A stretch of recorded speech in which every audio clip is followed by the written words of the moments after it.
This time I'm sure Edward will like my gift, because I bought him a cool car. No guy can resist a car like this, since boys love them.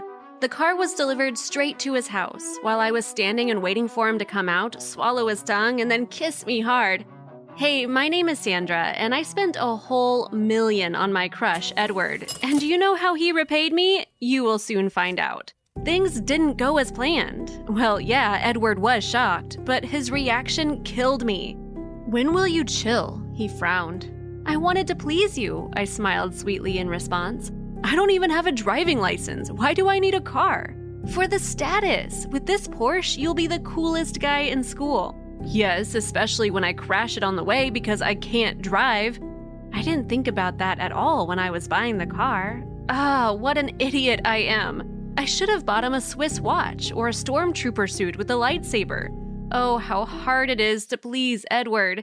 He's just a perfect guy, and everything he has should be just as perfect, including his girlfriend, that is, me. For me, $1,000,000 is not huge money, but a trifle, with which I can pat dry my lips after eating in a restaurant. So I didn't mind spending money on Edward. We met at a French language school. In one of the homework assignments, we had to tell about ourselves, and this was how I managed to learn more about him. He is a volunteer, he helps stray animals, loves Star Wars, especially the first trilogy, and his pipe dream is to become Captain America to save this world from evil. Also, Edward is madly handsome. When I see him, I immediately get lost. I start to stutter and talk complete nonsense. For example, one day I told him that until the age of 14, I did not know where the clouds came from. It seemed to me that they were flying out of the factory pipes. In reality, of course, this is not so. I started laughing at myself, but Edward didn't appreciate my humor. "Read more books." This was the only thing he said. "Oh, well, books are terribly boring. Now everything can be found in Google." "Well, couldn't you Google where the clouds came from before the age of 14? "Oh, come on, I mostly Google information about cool stuff. After all, I'm rich." I said this to impress Edward, but he was not impressed for some reason. Obviously, money is not everything.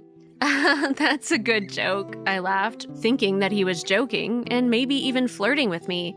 But I finally fell in love with Edward when we got one project for the two of us. We gave a talk in French about our favorite movie. I agreed to talk about Star Wars, although I have never watched it. For the occasion, I ordered Yoda and Darth Vader cookies. They are exclusive, brought right from Spain. Edward was delighted. He said that he had never tried anything like this. "Thank you. It must have been difficult to get them." "No, of course not. It wasn't difficult." And at that moment, as always, being embarrassed, I waved my hand and accidentally dropped the burning candle. It fell directly onto our printed report. The paper immediately caught fire. I started screaming loudly, and Edward, just like Luke Skywalker, instantly extinguished everything, and in this way, saved my life. "Are you okay?" he asked, taking my hand.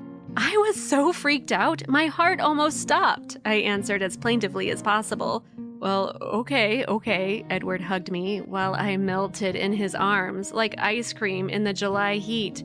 I don't know why, but this situation impressed me so much that I fell in love with Edward. And then every morning I thought about him at school. Instead of taking notes of what a teacher said, I was drawing hearts in a notebook and writing his name. And before going to bed, I imagined how we would go on dates and kiss. I was looking forward to the French language lessons and always brought something to Edward as a gift to make him appreciate it and smile since he has such a charming smile. Only Edward Cullen from Twilight has a better one.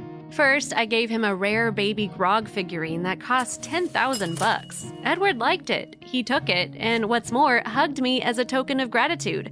But at the same time, he treated me like a friend, but I wanted more, so I didn't waste time on trifles, and next time I paid for a whole cinema hall for the two of us to watch Star Wars all night.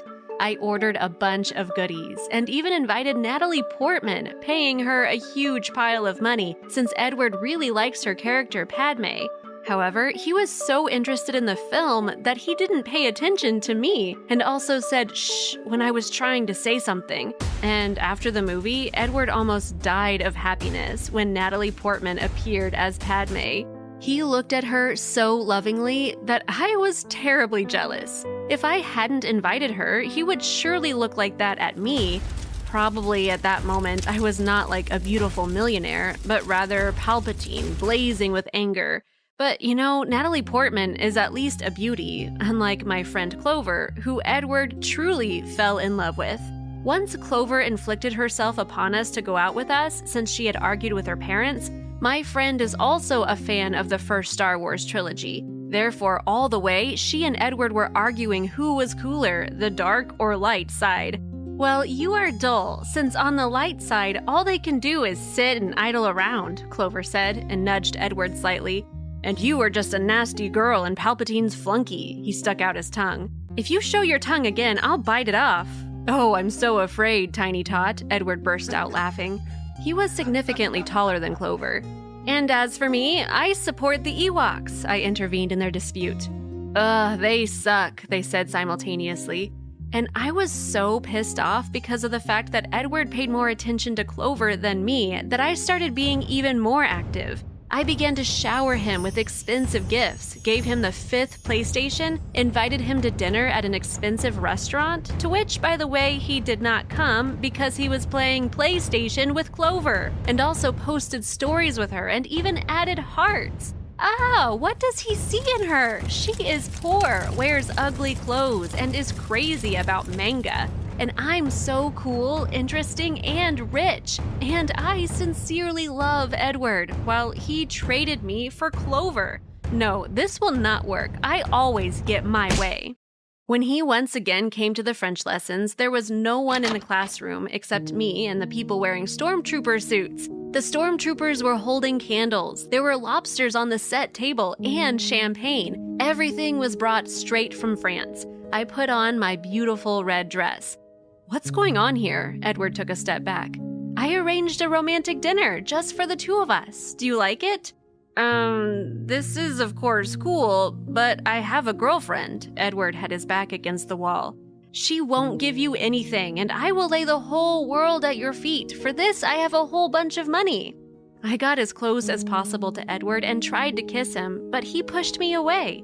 You can't win one's heart with money, and Clover is your friend. How can you do that to her? I thought you were a cool girl, but I was wrong. Edward clenched his hands into fists and walked away, and I, like a fool, remained standing among the stormtroopers. I started crying. Some poor girl was able to defeat me. No, I will never give up without doing anything. Edward is worth fighting for. It was then that I decided to buy a Porsche, thinking that Edward would love the car. And what a shame it was when he blew me off again. In addition, he did not appreciate my gift. Well, okay, then I'll go the other way. If money can't win a guy's heart, maybe I can reach another heart with it. Knowing that Clover is from a poor family, I thought that she would definitely not refuse $100,000. I decided to offer my ex-friend money in exchange for breaking up with Edward and disappearing from his life forever. Maybe I'll even buy tickets to Canada for Clover's whole family, and even buy a house for them to live in the cold among bears and moose. When Clover saw the thick money envelope, she was at first confused. "Why are you being so generous?" she asked in surprise, putting her hand on her heart. "Stop dating Edward. I liked him first, and I can give him a lot, but you won't give him anything. It would be better for everyone." "Are you paying me for breaking his heart?" "That's right," I smiled contentedly when I saw how Clover's eyes lit up. "Okay, deal." Hooray! Victory! As expected, Clover is cheap since she traded a cool guy for some worthless money. And in the evening of the same day, being happy, I went to the French lesson to tell Edward what kind of corrupt girlfriend he chose for himself. However, I was in for an unpleasant surprise. They both stood near the entrance and were looking at me angrily.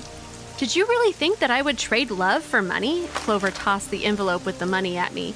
It hit me hard on the arm, but this pain couldn't be compared to the one I experienced from the disappointment in Edward's gaze. He said that I was a terrible friend. Out of anger and powerlessness, I freaked out and shouted at Edward that he's not like Luke Skywalker at all, but Jabba the Hutt. The guy kept silent in a noble manner, and then he left together with Clover. That's how I lost my friend, who, by the way, came to my aid 100 times. She was always kind to me, never said bad words about me, never judged me, and did not gossip behind my back.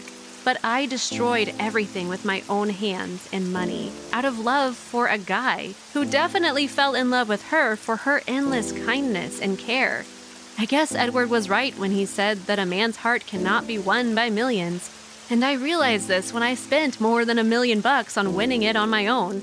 Then I decided to apologize to them for my behavior and arranged the coolest Star Wars date ever for them. They even had a lightsaber duel, but Clover and Edward ignored my invitation. Then I booked a plane so that it would write "Forgive me" in the sky right above their houses. It looked spectacular, but didn't help me at all to get their forgiveness. I didn't know what else I could come up with. Even in this situation, money was powerless. Then I just decided to wait for them and talk in a normal manner. Frankly, for this, I had to sit in the park for several hours reading a book. And by the way, books turned out to be very interesting to read. And when I finally saw them walking while holding each other's hands, I immediately ran up to them and begged them to give me one more chance. I will no longer stand in your way. I just want to be friends with you. I was such an idiot. I didn't understand what I was doing. Please forgive me. I was almost crying. Edward and Clover exchanged glances, and then they took my hands. They decided to give me a second chance and forgive me, and I was incredibly happy about it. Thanks to Edward and Clover, I realized that money is not everything in our life. The main thing is a kind soul and a big heart. Do you have friends like Clover and Edward? Tell us about them, and don't forget to send them this video. Subscribe to the channel not to miss new stories.